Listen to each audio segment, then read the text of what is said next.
Salut tout le monde, donc j'imagine que vous l'avez vu, Rafa a réussi à faire sa décimale. Il vient de s'imposer, le match est fini depuis une petite heure, 1h au moment où je fais la vidéo. Rafa s'est imposé face à Wawrinka en 3-7, très facilement 6-3, 6-2, 6-3, 6-1 pardon. Et donc je vais vous faire une vidéo pour revenir sur ce match.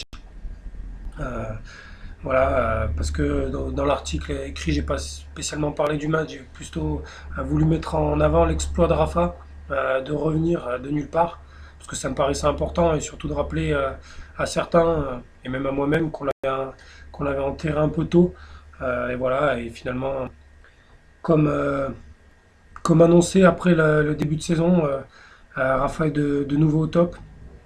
Je vous l'avais dit en début de saison, le fait de prendre quelqu'un d'autre, moi en l'occurrence, c'était quelque chose de très important. Si vous vous rappelez de la vidéo que j'avais faite à ce moment-là, je vous avais dit que Rafa le faisait essentiellement pour redevenir le meilleur joueur du monde sur terre battue et que je pensais que c'était possible. Et ben, de possible, c'est devenu réel et à quel point parce que cette année, cette saison sur terre battue, c'est peut-être la plus belle de Rafa. La troisième fois de sa carrière qu'il remporte Roland Garros sans perdre un set. Il l'avait fait en 2008, en 2010. Il le fait cette année en 2017. Euh, Peut-être l'année où on y pensait le moins. Alors on savait qu'un Rafa capable de gagner le tournoi après ce qu'il avait fait toute la saison sur Terre. Mais le voir gagner le tournoi sans perdre un set, peu y penser. Bon, moi j'ai pris un petit pari avec des copains où j'annonçais Rafa gagner le tournoi sans perdre un set. Bon, bah, j'ai gagné mon pari, c'est déjà ça. Donc évidemment, je suis vraiment très heureux pour Rafa. Sa joie à la fin du match, elle était vraiment très forte pour entre guillemets le peu de combats qu'il y a eu. Parce que je dis entre guillemets parce que pour moi, il y a quand même eu un combat. Sauf que Rafa était beaucoup plus fort que Stan. Il y a eu aussi cette image assez forte avec Nelson Montfort qui va interviewer à Tony et Tony qui complètement en larmes, qui n'arrivait pas à répondre. Et puis pour finir, ils lui ont enfin donné la copie du tournoi. Vous savez que Rafael avait déjà demandé à avoir la copie du tournoi puisque c'était celui qui avait gagné le plus de fois le tournoi. Et le tournoi lui avait promis que s'il gagnait une dixième fois, cette fois-ci il le ferait. Rafa l'a fait. Le tournoi a respecté son engagement, donc tout le monde est content. Donc voilà, donc maintenant on va revenir sur le match. Il y a eu deux matchs dans le match.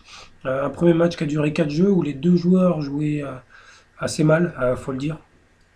Donc il y avait 2-2 à ce moment-là, donc 4 jeux de jouer. Rafa avait déjà fait 8 fautes directes. Stan en avait fait 10, je crois, à ce moment-là. Et après, donc là, il y a eu match, parce que les deux jouaient pas bien. Et après, a un petit peu élevé son niveau de jeu, mais c'est surtout Rafa qui, lui, a vraiment été exceptionnel sur la deuxième partie de match. Moi, je trouve que son tennis a vraiment flirté avec la perfection sur cette entre guillemets deuxième partie de match. Après le quart d'heure, les quarts d'heure, 20 minutes de round d'observation, derrière c'est juste parfait ce qu'il fait Nadal pour du jeu sur terre battue. Côté revers, il a été incroyable Rafa. Il a vraiment énormément varié.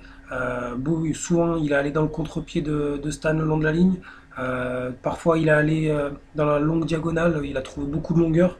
Et quand il est comme ça, quand Nadal joue à ce niveau-là, même Stan à son meilleur niveau n'avait aucune chance. D'ailleurs, c'est ce qu'il a dit.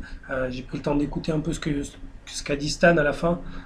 Il a dit que physiquement il se sentait bien, qu'il n'avait pas du tout de courbature ni hier ni aujourd'hui, mais qu'il avait pas, pas forcément joué aussi bien que ce qu'il voulait, et surtout qu'en face le Rafa était beaucoup trop fort pour lui. Stan a aussi dit que même en évoluant à son meilleur niveau, il n'était pas sûr de pouvoir battre Rafa. Et c'est la vérité. Aujourd'hui, quand Rafa est à ce niveau-là, sur terre battue, un joueur avec un revers à une main n'a aucune chance. N'a vraiment aucune chance. Parce que quand le livre de Nadal rebondit aussi haut, que c'est impossible. Autant sur d'autres surfaces, le fait que la balle rebondisse moins haut, c'est possible de prendre la balle tôt. Mais sur cette surface-là, je pense que c'est impossible. À l'heure actuelle, il n'y a personne qui est capable de le faire. Même Federer n'est pas capable de le faire. Stan n'en est pas capable. Dominic Thiem n'en est pas capable. Pourtant, ce sont des joueurs qui sont ultra puissants. Mais c'est juste impossible. Rafa fait tout trop bien. Son coup droit est trop bon. Son revers est trop bon. Tactiquement, il est trop bon. Franchement, c'est la perfection du jeu sur terre battue, ce que fait Rafa. Il a très bien servi aujourd'hui, même si les pourcentages n'ont pas toujours été très bons. Il a énormément varié. Et puis après, du fond du cours, il est juste trop fort. Moi, j'ai adoré ce match parce que c'est une leçon de tennis sur terre battue contre un joueur qui est pourtant une référence. Euh, Parce que voilà, il venait de battre Murray 4h34. Euh, Après, ce que je vous avais dit dans la vidéo aussi, j'avais trouvé Murray beaucoup trop passif, beaucoup trop défensif. Aujourd'hui, ça n'a pas été le cas de Nadal. Chaque balle courte, il est rentré dedans. Et d'ailleurs, c'est ce que fait souvent Rafa sur terre battue. C'est quelque chose sur lequel on n'insiste jamais parce que ses qualités de défenseur à Rafa sont hors normes. Mais il ne faut pas oublier que depuis plusieurs années aujourd'hui, Rafa c'est un joueur qui est capable de prendre la balle beaucoup plus tôt. C'est ce qu'il fait sur chaque balle courte. Dès qu'il a une balle courte, il attaque. C'est ce qu'il est capable de faire en défense, en revers. Il l'a beaucoup fait aujourd'hui. Il a refusé de reculer sur ce côté-là. Autant côté coup droit, il a tendance à décrocher pour avoir du temps pour mettre en place son lift. Autant côté revers, il n'en a pas besoin du tout. Sa préparation est beaucoup plus courte. Ça vient aussi du fait que Rafa est droitier. C'est aussi ça, dans les clés tactiques, on n'insiste jamais, mais le revers de Rafa est beaucoup plus propre techniquement que son coup droit, parce qu'il est droitier à la base. Là, je vous- j'imagine que vous le savez, mais la seule chose que fait Rafa de la main gauche, c'est jouer au tennis. Le reste, il fait tout de la main droite. Et tactiquement, et techniquement surtout, sur son revers, c'est flagrant. On voit, il y a énormément le travail de la main droite. Sur les ralentis, on le voit très clairement. Donc voilà. Pardon. Après Wawrinka, lui il se trompe un peu tactiquement. On sent qu'il n'a pas de schéma clair. À un moment, il essaye de tenir la balle du fond du court, il n'y arrive pas. Puis il décide sur certaines séquences de tenter le tout pour le tout en frappant très fort, très à plat. Il n'y arrive pas. De temps en temps, il fait quelques services volés. On sent que clairement, c'est ce que je vous disais hier, les clés du match, c'est pas du tout Stan qui les a. Il est constamment en train de subir les choix de Rafa. Alors il y a quelques séquences où Wawrinka, ce que fait Wawrinka c'est très bien, mais à chaque fois c'est sur le service de Wawrinka et c'est à chaque fois après des retours très courts de Nadal. Donc du fond du court, il a vraiment aucune solution parce que à part quand il sert à 215 et que le retour de Rafa est court, le reste du temps il est dominé, il est tout le temps dominé. Dès qu'il y a un échange qui s'engage du fond du court, Nadal il fait tout mieux que lui, mais vraiment tout. Au filet, Rafa a été meilleur, du fond du court, Rafa a été meilleur. Dans les variations, Rafa a été meilleur parce que aujourd'hui celui qui propose le jeu le plus varié des deux, c'est clairement Nadal. C'est lui qui change le plus souvent les zones. C'est lui qui a le plus souvent l'initiative du fond du court. Les stats de Rafa elles sont incroyables. Ça doit être quelque chose comme 27, 27 coups gagnants, 15 fautes directes, quelque chose comme ça. Quand vous savez qu'il en avait fait 8 au bout de 4 jeux, franchement, ce match, c'est vraiment la perfection absolue de ce qu'on peut faire sur cette surface. Parce qu'en face, moi, Wawrinka, il fait pas un grand match, c'est sûr, parce que si, on peut pas dire que Wawrinka fait un grand match, mais honnêtement, qu'est-ce qu'il peut faire d'autre? Avec les armes qu'il a, qu'est-ce qu'il peut faire d'autre? La seule chance qu'il avait de, pour tenir Nadal aujourd'hui, vu le niveau de Nadal, c'était de servir à 215 tout le temps. Et d'avoir des retours courts et de tenir son service et d'espérer une baisse de régime de Nadal. C'était vraiment la seule chance qu'il avait. Parce qu'au final, il a eu une seule balle de break, Stan, c'était en tout début de match. Et à ce moment-là, Nadal fait deux services gagnants et un ace. Donc en plus, Nadal a très bien servi quand il l'a fallu. Et comme je vous le disais tout à l'heure, je trouve qu'il a vraiment très bien varié les zones. Euh, Bref, pour moi, c'est le chef-d'œuvre absolu de ce que pouvait faire Rafa, de ce qu'est capable de faire Rafa sur cette surface. Alors, j'ai pas envie tout de suite de me projeter sur la saison sur gazon, pardon, parce que je pense qu'il faut vraiment profiter de ça. Rafa vient de gagner son 10e tournoi de Roland-Garros, son 15e Grand Chelem. Il repasse numéro 2 mondial au classement officiel. Il est toujours numéro 1 mondial évidemment à la race, puisqu'il était déjà avant le tournoi. Donc en le gagnant, il ne fait qu'accentuer sa domination. Euh, donc voilà, donc c'est vraiment une saison sur terre battue exceptionnelle. Gagner Monte-Carlo, Barcelone, Madrid, Roland-Garros, avec juste une défaite dans le lot, une défaite contre Team à Rome. Voilà, c'est juste parfait. Je pense que beaucoup de gens ne se rendent pas compte à quel point Rafa joue bien. Parce qu'encore une fois, certains continuent de dire que c'est Wawrinka qui a mal joué. Après, c'est une méthode de pensée qu'on peut avoir. On peut se dire que sur les 15 titres du Grand Chelem, ça fait quelque chose comme, ça doit faire 105 matchs à gagner pour gagner 15 tournois du Grand Chelem. On peut se dire que les 105 fois l'adversaire de Nadal n'a pas été bon. C'est un peu la façon de penser de certains. Ou alors on peut être un peu plus tempéré, un peu plus objectif et se rendre compte que peut-être que c'est juste que Rafa est très très bon. Moi je pense que c'est surtout ça d'ailleurs, et encore plus sur terre battue. Après, évidemment, Rafa a gagné des matchs parce que ses adversaires ont mal joué, et c'est arrivé aussi. Mais cette année, il a mis des fessées à tout le monde, il a donné des leçons de tennis à tout le monde quasiment toute la saison de terre battue, parce que, mis à part on peut aller plus loin que Roland Garros, hein. Roland Garros, il perd pas un set, il perd un match contre Team en 2 sets, et sinon, mis à part ça, il perd que 2 sets. Donc ça fait un ratio 7 gagnés, 7 perdus qui est juste hallucinant. Je vous rappelle juste que c'était la première fois que Nadal jouait tous les tournois sur Terre, du moins jouer, gagner tout ça en tout jouant. Parce que vous rappelez de l'année où Rafa fait le grand chelem rouge. Cette année-là, Rafa, il y a un tournoi qui joue pas, c'est Barcelone. Donc voilà, je pense que Rafa a jamais été aussi bon sur terre battue. C'est même une certitude. Rafa est vraiment beaucoup plus complet aujourd'hui que ce qu'il l'était par le passé. Euh, c'est assez flagrant. Pour moi, ce qui me marque le plus, c'est son revers. Aujourd'hui, pour moi, Rafa, il a été meilleur aujourd'hui en revers qu'en coup droit. Alors, le coup droit, c'est vraiment le coup qui marque, parce qu'il y a cette façon de le frapper qui est si particulière avec son lasso. Mais côté revers, c'est fou ce qu'il est capable de faire, c'est fou ce qu'il est capable de prendre la balle tôt.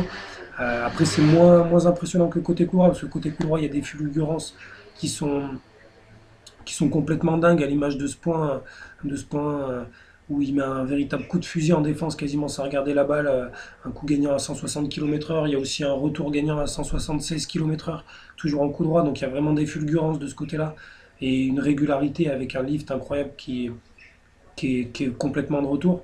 Mais côté revers, ce qu'il est capable de faire en prenant la balle tôt, aujourd'hui, il a vraiment fait mal à Wawrinka de ce côté-là. Parce que quand Wawrinka a voulu enfoncer Nadal côté revers, il s'est toujours fait contrer. Donc voilà, Wawrinka n'avait absolument aucune solution, que ce soit tactique, que ce soit physique, que ce soit tennistique sur le court aujourd'hui. Nadal s'impose sur un score totalement logique parce qu'il était vraiment meilleur. Il gagne sa décima, c'est vraiment une quinzaine parfaite. Ça faisait 3 ans qu'il attendait ça, qu'on attendait ça. Et franchement, il l'a réussi de la plus belle des manières, de la plus belle des manières qui soit, parce que franchement, je vois pas qu'est-ce qu'on peut faire mieux, comment on peut mieux jouer au tennis sur terre battue que ce qu'a fait Rafa pendant ces 15 jours. Donc moi, je me suis franchement régalé pendant les 15 jours. En plus, comme je vous le dis et je vous le répète, je fais pas partie de ceux, mais alors pas du tout, euh, qui, euh, qui pense à chaque fois que Nadal gagne que c'est son adversaire qui était pas bon. Non, non, je pense pas du tout ça, c'est pas du tout ma façon de voir les choses, bien au contraire. Donc je me suis vraiment régalé. Voilà, ça fait depuis 2005 que Rafa à Roland Garros fait des choses absolument incroyables, des choses que seul lui peut faire. Il y a trois petites années où, sur cette période-là où il gagne pas le tournoi, mais franchement, ce qu'il fait, c'est complètement dingue. Les stats, ça sert à rien d'en parler parce que les chiffres, ils donnent le tournis.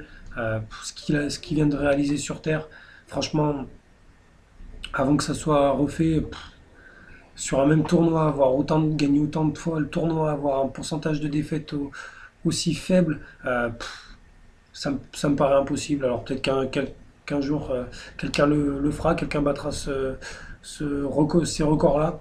Euh, Peut-être bien que celui qui battra ces records-là, c'est peut-être même Rafa, parce que c'est peut-être lui qui les améliorera.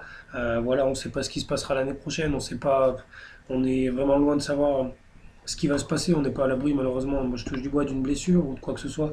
Mais à l'heure actuelle, franchement, comment ne pas être admiratif et juste respectueux de tout ce qu'a accompli Rafa, de tout ce qu'il est encore capable d'accomplir, parce que mine de rien, là, il y a un truc auquel peu de gens pensent, mais c'est que Rafa avait jamais gagné Roland Garros en étant aussi peu fatigué à la fin du tournoi. Donc je pense qu'il y a beaucoup d'années où Rafa a gagné le tournoi en finissant sur les rotules, au sens propre comme au figuré. Je me rappelle de 2012.